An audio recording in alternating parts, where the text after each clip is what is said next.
New to crypto and feeling overwhelmed? Buying your first digital asset is a huge milestone.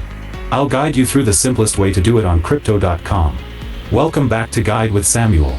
Taking that first step is easier than you think. The easiest method is in the main app. Tap Buy, select the cryptocurrency you want, like Bitcoin or Ethereum. Choose your payment method, bank transfer or card, enter the amount, and confirm. The app guides you through each step, and your crypto will appear in your wallet almost instantly. A crucial pro tip: start with a stable coin for your first purchase. Buy USDC or another stable coin first. Their price doesn't fluctuate wildly against the dollar.